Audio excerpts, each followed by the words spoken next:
BP spurned at the altar. Next on the Energy News Beat Daily Stand-Up. Alberta spends $5.5 million to support the world's first direct air carbon capture center. Alberta's making headlines with a $5 million investment from its Technology Innovations Emissions Reduction Tier Fund to support what's being built as the world's first direct air carbon capture DAC Innovation Commercialization Center. Holy smokes. Okay, so I went out and I took a look and I said, wait a minute, for how many? For this much money, for $5 million, Michael, how many trees do you think it would take in order to actually do the same job? Oh, gosh. I would say about 100,000 trees. No, we're talking maybe about 1,000. Let me get to this place in here. It is not very much. The Deep Sky Center is a bold experiment, but $5 million price tag and high operational cost makes it a tough sell compared to planting trees,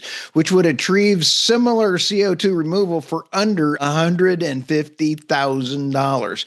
And I've even got the formula in here on how many trees per how many tons of CO2 it would remove. This is absolutely nuts. So why would you want to spend $5 million versus $150,000? It doesn't make sense. No, it makes absolutely no sense. I mean, what's interesting is that Alberta is generally considered the Texas and the Florida of Canada. Now, the Texas and Florida of Canada is still somewhere in between New York City and New Jersey. It's probably along the line, right? But we do love our friends in Alberta. I'm very fascinated about why they're doing this. Oh, absolutely. And I absolutely love putting this out on our Substack, but a lot has to do with the carbon tax, carbon credit scheme that is going back to the head cabanos over there in the eastern part of Canada, the leadership, because they're using this fund as a slush fund to pay for the school bus programs that failed.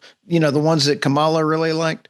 Yes, the wheels on the bus go round and round. Yeah, speaking of Kamala, let's go to China. China's EV market is in turmoil. Holy smokes, Batman. I had a lot of fun writing this article. Michael, key points. Research. This is from Peter St. John's. He's a PhD that I follow on X. He is one cool cat. Besides having my hairline, he is absolutely spot on. And so I took his information and I had an old article that I wrote around it. Research suggests China's car industry, especially EVs, facing severe downturn with about 400 of the 500 EV companies failing. Rut-row. Export data from 2025 is limited.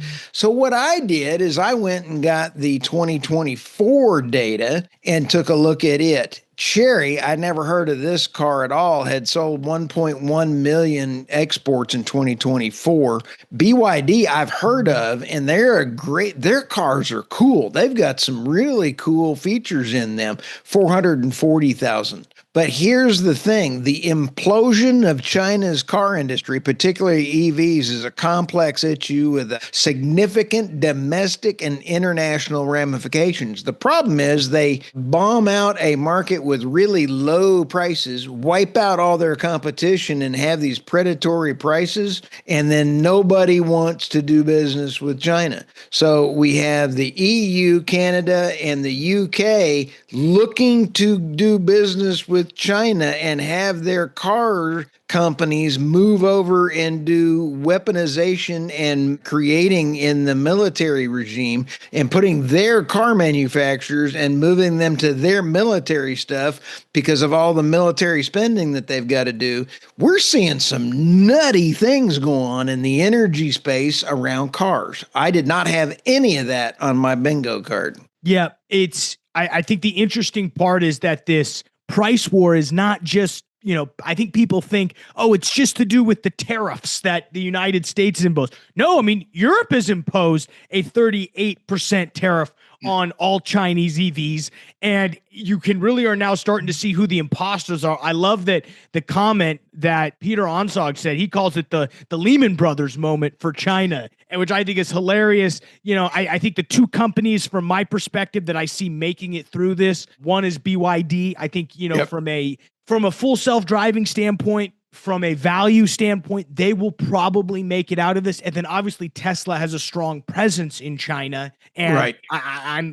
we're both bullish Tesla, so I have a strong reason to believe they will probably make it out. Oh, you bet. And in fact, I believe Tesla. And I know some folks that are day trading Tesla and making a lot of money. So anyway, let's go to the next story here. We do not give investing advice on this show. Just throw that out. Let's go to New York power grid stabilizes after rare energy warning, energy mix, renewable challenges, and cost comparisons. I actually saw the original story on this, Michael, on Zero Edge, and I love Tyler Durham. He does a great job over there. So I took that and I went and looked up a lot of other information in there. And then while I was writing this, Doug Burgum showed up on the Mornings with Maria show. And on this very warm morning, it's only 2% of the power from the PJM grid was coming from wind and solar, 98% from other sources. So New York is 44% natural gas,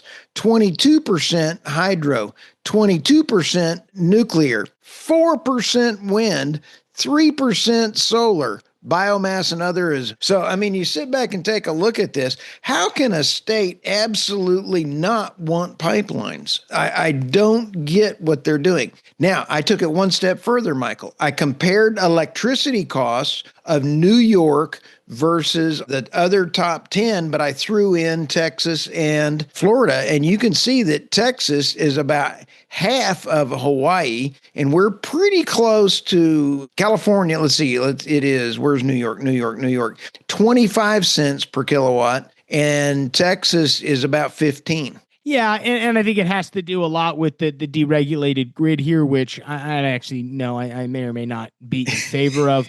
I do also think it's interesting. You talked about that energy mix in New York. I mean, it's 44% natural gas, it's 22% hydroelectric, and 22% nuclear. So I mean, you're talking everything else that only leaves about 7% for wind and solar. I mean, the funny part is you would think about how much they whine and complain about the environment in New York, those numbers would go up. But they've got hydro, they've got natural gas, they don't have any coal. They're doing it right from They actually are. They are. I'm not, but their taxes and their fees to the consumer and their grafting and all their other policies, that's what gets them into that California range. And after the latest New York City Democratic primary, I mean, real estate's about to get real cheap there. Oh my goodness, we're going to see a mass exodus out of New York. Holy smokes, they are idiots. Yeah. I think we ought to check the machines. Yeah, but that's just me. Okay. So, all right. Well, let's jump over here and quickly talk oil and gas finance, guys. Before we do that, let us pay the bills real quick. As always, thank you for checking us out. EnergyNewsBeat.com, the world's greatest website.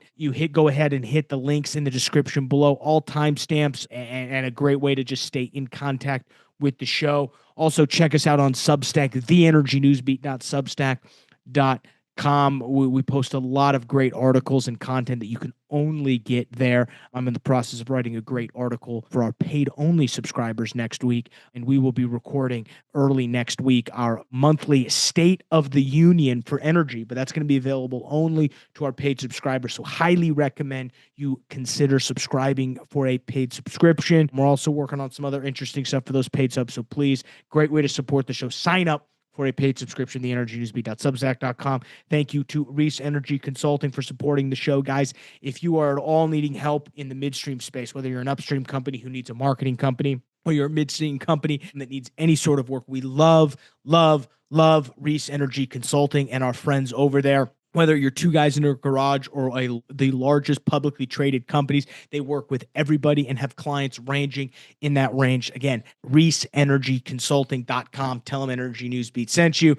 Next, if you need help with data centers or you need help getting power to your office, to your data center, go to our landing page. Link will be in the description below, or go to our website and hit the link in any of the articles. We're running a great special on getting you hooked up with natural gas generators. So if you need power and you need natural gas generation, we have the thing for you. And finally, guys, if you are interested in investing in oil and gas, check out our oil and gas portfolio survey. It's a great way to figure out if oil and gas is right for you. And if it is right for you, we'll give you a bunch of resources on what to consider and consider pointing you in the right direction. That's investinoil.energynewsbeat.com. Let's look at top line indices though, Stu. S&P 500 basically flat for the day. NASDAQ was only up about 0.2 of a percentage point. Two-year yields dropped by 1 full percentage point. 10-year yields were actually flat. Dollar index down about 0.2 of a percentage point.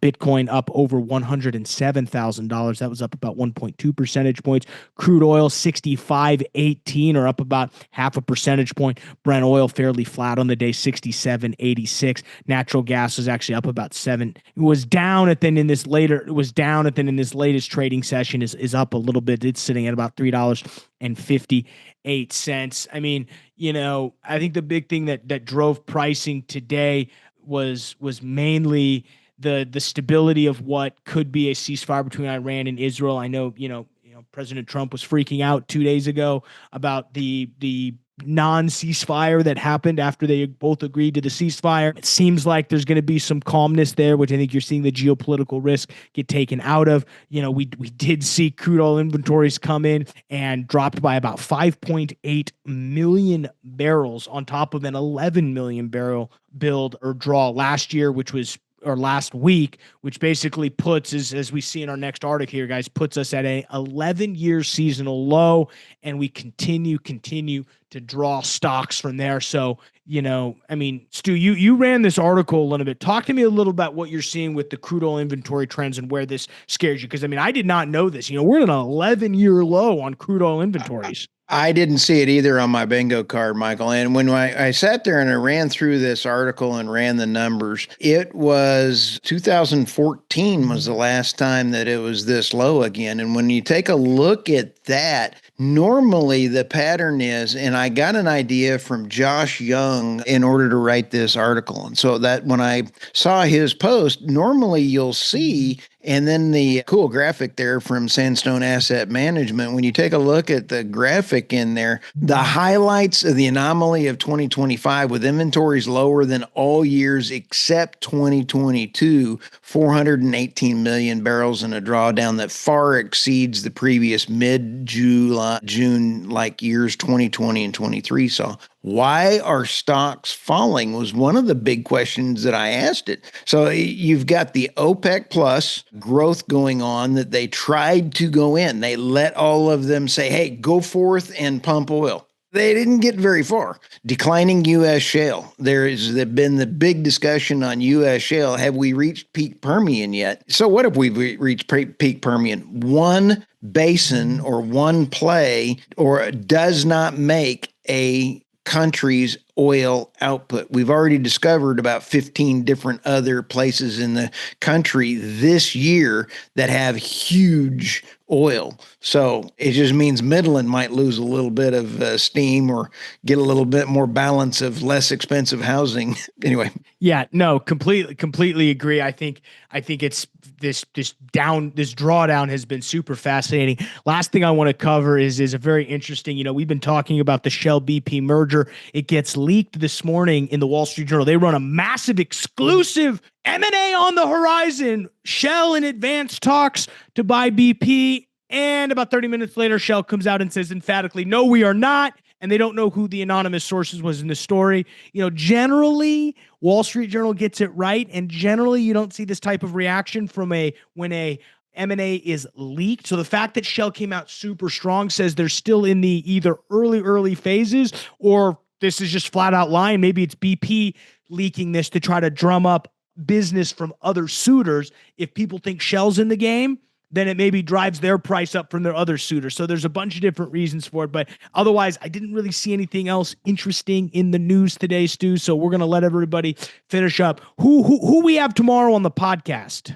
We have Wasif Lata rolling out, and this is going to be Yes. really exciting. Wasif is he is the CEO over there at Samaria Partners, and I thoroughly enjoy every one of my podcasts with him because he is a wealth of investment knowledge in the commodity space. That man knows what he's doing. Absolutely love Wasip. So really appreciate him coming on. That'll be great. Saturday, you'll hear the weekly recap. We'll take Sunday off and be back in the chair on Monday, guys. So with that, we're going to let you get out of here.